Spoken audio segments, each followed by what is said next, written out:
Au nom d'Allah, le tout miséricordieux, le très miséricordieux. Par ceux qui arrachent violemment, et par ceux qui recueillent avec douceur, et par ceux qui voguent librement, puis s'élancent à toute vitesse, et règlent les affaires, le jour où la terre tremblera au premier son du clairon, immédiatement suivi du deuxième, ce jour-là il y aura des cœurs qui seront agités d'effroi, et leurs regards se baisseront. Ils disent, quoi, serons-nous ramenés à notre vie première, quand nous serons ossements pourris? Ils disent, ce sera alors un retour ruineux. Il n'y aura qu'une sommation, et voilà qu'ils seront sur la terre ressuscités. Le récit de Moïse t'est-il parvenu?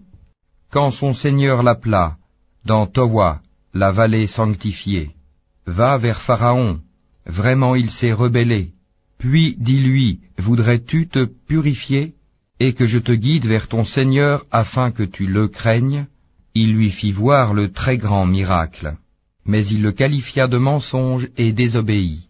Ensuite il tourna le dos, s'en alla précipitamment, rassembla les gens et leur fit une proclamation, et dit, c'est moi votre Seigneur, le Très-Haut. Alors Allah le saisit de la punition exemplaire de l'au-delà et de celle d'ici-bas. Il y a certes là un sujet de réflexion pour celui qui craint.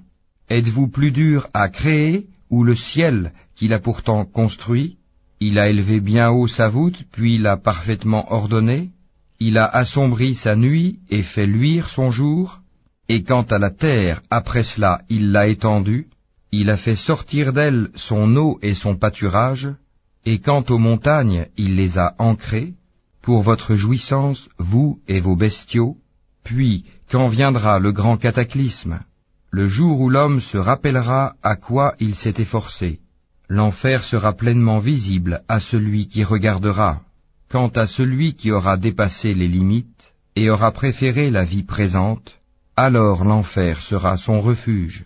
Et pour celui qui aura redouté de comparaître devant son Seigneur et préserver son âme de la passion, le paradis sera alors son refuge.